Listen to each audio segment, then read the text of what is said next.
আমার স্যান্ডেলটা দেখেন 3 বছর পুরাতন ছেঁড়া, কিন্তু আমি আমার স্যান্ডেলটা পাল্টাই না, সেলাই করে নেই, কিন্তু আমার বাচ্চাদেরকে আমি কষ্ট পেতে দেই না। ভেতরে প্রাণ কেড়ে নেওয়া হচ্ছিল 7 বছরের রামিসার। ঠিক সেই সময়ই দরজায় কড়া নাড়ছিলেন মা। রাজধানীর পল্লবী এলাকায় 2য় শ্রেণীর শিক্ষার্থী রামিসা আক্তারের প্রাণ কেড়ে নেওয়ার ঘটনায় স্বামী জাকিরকে নিয়ে ভয়ঙ্কর তথ্য দিয়েছেন তার স্ত্রী স্বপ্না। দর্শক, সম্প্রতি বাংলাদেশের সবচেয়ে আলোচিত ঘটনা মিরপুরের পল্লবীর রামিসা এই কাণ্ড নিয়ে গতকালকে আপনাদের জানিয়েছিলাম প্রাথমিক তদন্ত প্রতিবেদন। আজকে এই কাণ্ডের সর্বশেষ আপডেট সম্পর্কে জানবো শামীম শেখ থেকে, এবং সঙ্গে আছে আমি সোহেল মাহমুদ। জি ধন্যবাদ সোহেল, ধন্যবাদ নতুন সময়ের দর্শকদের। আচ্ছা শামীম ভাই, এই যে একদিন গড়িয়ে গেল, যে গতকালকের যে আমরা আপডেট জানিয়েছিলাম, এরপর কিন্তু অনেক আপডেট এসেছে রামিসা সম্পর্কে। যেমন হচ্ছে এই যে অপরাধী সোহেল রানা, তাকে কোর্টে প্রেরণ করা হয়েছে এবং কোর্টে সে স্বীকারোক্তিমূলক জবানবন্দি দিয়েছে, এবং এরপর কিন্তু তা এই যে গ্রেপ্তারকৃত 2 আসামি সোহেল রানা এবং তার স্ত্রী স্বপ্না, তাদেরকে কিন্তু আদালত কারাগারে প্রেরণ করেছে। এবং এর মধ্যেই এই যে রামিসা ময়নাতদন্ত শেষে তার পরিবারের কাছে হস্তান্তর করেছে, এবং অনেক আপডেট রয়েছে। এগুলো সম্পর্কে আপনি আমাদেরকে বলেন। ধন্যবাদ সোহেল। আপনি জানেন যে গত মঙ্গলবারে একটা হৃদয় ঘটনা ঘটে গেছে আপনার পল্লবীতে, যেটা খুবই একটা মর্মান্তিক একটা ঘটনা। যে এই রামিসা নামের যে 8 বছরের নির্মমভাবে শিকার হয়েছে, আসলে এটা কারোই কোনোভাবে এটা মানে মেনে নেওয়ার মতো না। তো ঘটনার সূত্রপাতটা যেভাবে, যে গত মঙ্গলবার সকাল 9:30টার দিকে রামেশের নিখোঁজ হয় বাসা থেকে। তার পরিবারের লোকজন তাকে খুঁজে পাচ্ছিল না। তো এক পর্যায়ে তার মা বিভিন্ন জায়গায় খোঁজাখুঁজি করার পরে তার একটা জুতা দেখতে পারে। তার যে পাশের যে ফ্ল্যাট বা মুখোমুখি যে ফ্ল্যাট, সে ফ্ল্যাটের সামনে একটা জুতা দেখতে পারে। তখন তার সন্দেহ হয় যে হয়তোবা এই রামিসা এই ফ্ল্যাটেই থাকতে পারে। 9:30টার দিকে সে নিখোঁজ হয়। আর সে মা খোঁজাখুঁজি করে 10টার দিকে, কারণ সে যে স্কুলে পড়ে, সেই স্কুলে যাওয়ার উদ্দেশ্যে তার মা ব্যাগ এবং তার বই খাতা সবকিছু গোছানো শেষে তাকে খোঁজে যে আসলে সে কোথায়। যখন খুঁজতে বের হয় তখন তাকে না পেয়ে তার একটা জুতা দেখতে পারে তার মুখোমুখি যে ফ্ল্যাটটা, সে ফ্ল্যাটের সামনে। এবং জুতা দেখার পরে সে ওই দরজায় নক করতে থাকে। এক পর্যায়ে দরজা কেউ খোলে না। তো এলাকার লোকজনও এসে এই দরজায় অনবরত মানে ধাক্কা বা ভাঙার চেষ্টা করে। যখন তারা সবাই ব্যর্থ হয়ে যায় তখন পুলিশকে ফোন করে, 999 ফোন করার পরে পুলিশ এসে দরজা ভেঙে দেখতে পারে যে রুমের ভিতরে রামিসার বডি এক জায়গায় এবং তার মাথা বাথরুমের একটা বালতির ভিতরে। তো অভিযুক্ত সোহেল রানার স্ত্রীকে পাওয়া যায় ঘরের ভিতরে, স্বপ্না আক্তারকে। তখনই স্বপ্না আক্তারকে পুলিশ গ্রেপ্তার করে এবং এই অভিযুক্ত সোহেল রানা তার কিচেন রুমের জানালার গ্রিল কেটে পালিয়ে যায়। রামিসার বাবা মান্নান মোল্লা পল্লবী থানায় ওই দিন রাতেই একটি এজাহার দায়ের করে, এবং এজাহারে অভিযুক্ত সোহেল এবং তার স্ত্রী স্বপ্না এবং আরো একজন অজ্ঞাতনামা ব্যক্তির নাম, মানে অজ্ঞাতনামা আর একজন আসামিকে কথা উল্লেখ করে। এই ঘটনার দিন মানে মঙ্গলবার দিনই এই সোহেল নারায়ণগঞ্জ ফতুল্লা থানার সামনে থেকে গ্রেপ্তার করে পুলিশ তাকে। তো গতকালকে তাকে কোর্টে তোলা হয়েছে।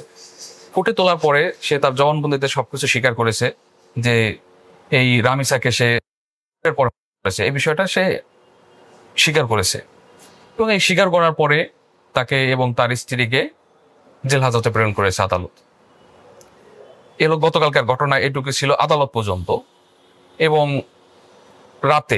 গতকাল রাতে শহীদ সোহরাওয়ার্দী মেডিকেলের ময়নাতদন্ত শেষে তার পরিবারের কাছে হস্তান্তর করা হয়। মানে তার পরিবার সূত্রে জানা গেছে যে তার শহীদ সোহরাওয়ার্দী মেডিকেল কলেজের ময়নাতদন্ত শেষে তার গ্রামের বাড়ি সিরাজদিঘা উপজেলার ইসাপুর ইউনিয়নে মধ্য শিয়ালদি গ্রামে ঈশান নামাজের পরে তার পারিবারিক কবরস্থান, তার দাদা দাদিকে যেখানে কবর দেওয়া হয়েছে সেখানে তাকে দাফন করা হয়েছে। এবং এই দাফন শেষে তার পিতা আব্দুল মান্নান সাহেব মানে অশ্রুসিক্ত চোখে যে কথাটি বলেছে যে আমার এই নিষ্পাপ মেয়েটাকে যারা এভাবে দুনিয়া থেকে বিদায় করে দিয়েছে, আমি প্রশাসনের নিকট দৃষ্টান্তমূলক বিচার চাই, আর যেন কোনো বাবার বুক এভাবে খালি না হয়। আসলে এটা হৃদয় ছুঁয়ে গেছে তার এই কথাটা। সত্যি এই ঘটনাটি খুবই হৃদয় বিদারক। এবং এই যে রামিসার বাবা, মেয়ে হারা বাবা, তার কিন্তু যে আর্তনাদ, সেই আর্তনাদ কিন্তু বাংলাদেশের সকল কন্যার পিতাদেরকে আবেগতাড়িত করেছে।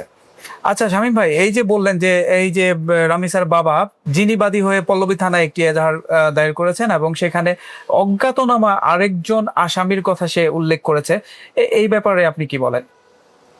আসলে এটার ব্যাপারে যদি বলতে হয় তাহলে আমাকে আবার একটু পিছনে যেতে হয়, যে এই সোহেল এ কিন্তু একজন ইয়াবা আসক্ত।